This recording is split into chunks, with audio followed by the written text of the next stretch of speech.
vai dizer, ó, se você não está obedecendo, ninguém te julga. É quase a mesma coisa que ele falou, ó, se você andou matando alguém por aí, ninguém te julga, você está na liberdade. Como é que ele falaria uma coisa dessa? Era um ano sem esforço ou trabalho. E aqui nós precisamos entender algo. Quando você vem para o Antigo Testamento, mesmo antes da lei de Moisés, você percebe já na criação que durante 6 dias, não vou gastar tempo discutindo isso aqui, mas não consigo de forma alguma dizer que esses dias são dias de 24 horas. Nos primeiros 3 dias não existe sol e lua, não existe ciclo de 24 horas, vão ser criados a partir do 4º. A palavra ali traduzida dia é período de tempo.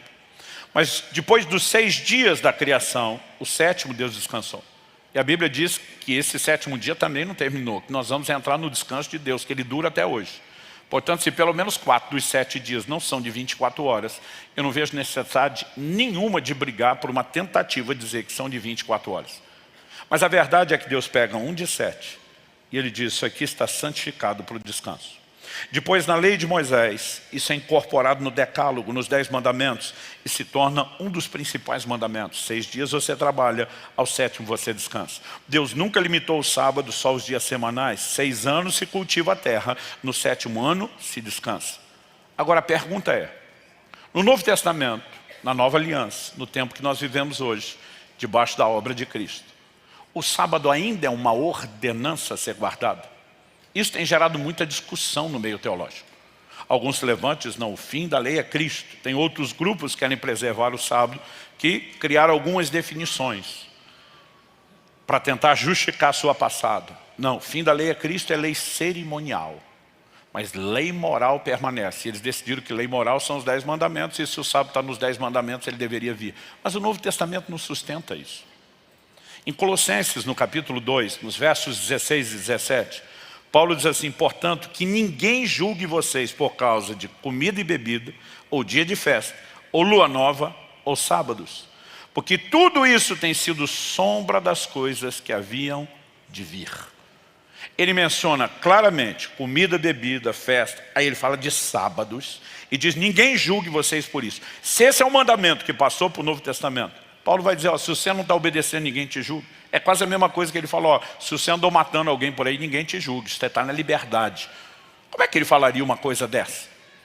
E ele diz, ninguém te julgue, porque ele não está tratando como mandamento da nova aliança. Ele está tratando como uma sombra de bens vindouros.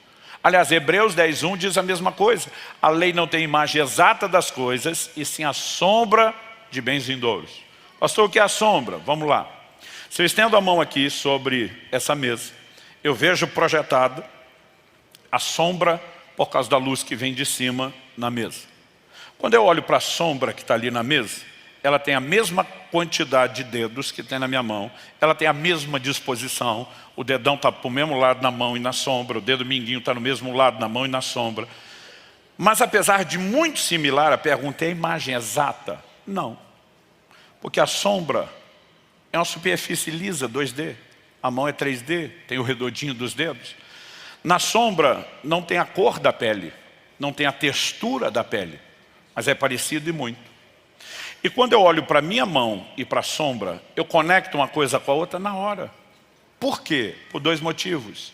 Primeiro, os 2 estão no meu campo de visão. Segundo, mesmo se a mão saísse do campo de visão, a sombra ainda poderia ser reconhecida, porque é um objeto.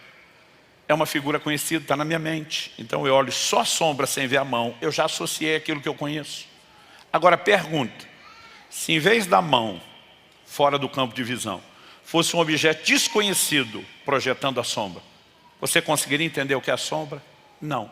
Quando é que você entenderia a sombra? Quando aquela coisa que a projeta entrasse no campo de visão, e você constatasse a similaridade entre ela e o que não é imagem exata, mas é parecido, você ia dizer, era isso projetando a sombra.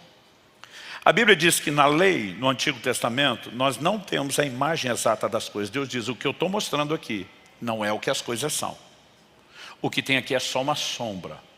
Sombra do quê? O que é que projeta a sombra? Sombra de bens vindouros. Tudo aquilo que se concretizaria em Cristo no futuro, não no tempo da lei, projetava do futuro para o passado sombras. Eram projeções proféticas que vinham invertidas no tempo. Agora, Quando o povo olhava para a sombra de algo desconhecido, conseguiria entender? Não. Quando é que conseguiria entender? Quando aquilo que a projetava entrasse no campo de visão, eles iam fazer uma relação entre o que estavam vendo e aquela projeção que já estavam lá. Ia dizer, era isso. A Bíblia está dizendo que o sábado é sombra de um bem vindouro.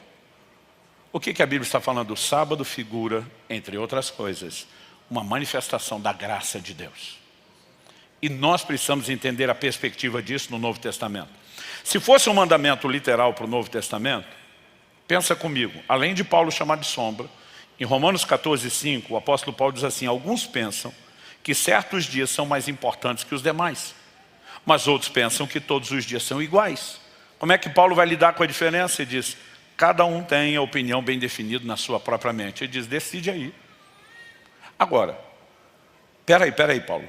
Um pensa que todos os dias são iguais, então não existe a distinção do sábado em relação aos demais. Mas o outro faz distinção, para esse tem diferença. Se o sábado é mandamento, Paulo está dizendo que todo mundo tem que guardar. Agora, se ele diz para aqueles que não veem diferença, cada um tome sua própria decisão, ele está dizendo, não há um mandamento que obrigue um dia. Aliás, é só você olhar o contexto antes do verso 5. Paulo diz, um acredita que pode comer de tudo, o outro acredita que só pode comer legumes. Havia um grupo de pessoas influenciado por outras religiões que eram fortemente contrários ao consumo de carne. Paulo vai dizer que o que acredita só pode comer legumes é débil na fé, fraquinho na fé. Então Paulo já tomou partido. Ele era do time que gostava do churrasco. Mas ele olha e diz, apesar de não haver uma proibição bíblica contra a carne, eu não tenho que obrigar esse a comer.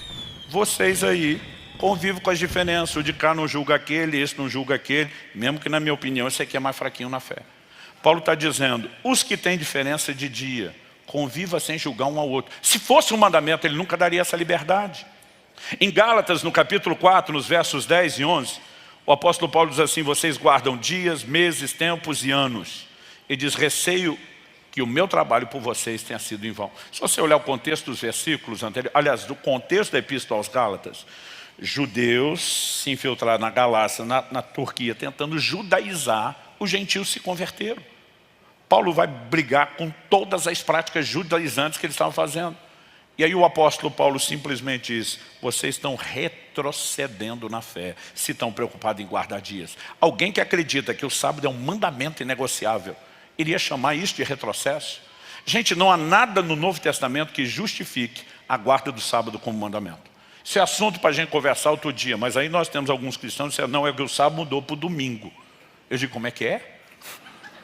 Não, que o sábado mudou de dia. Antes ele caía no sábado, agora o sábado cai no domingo.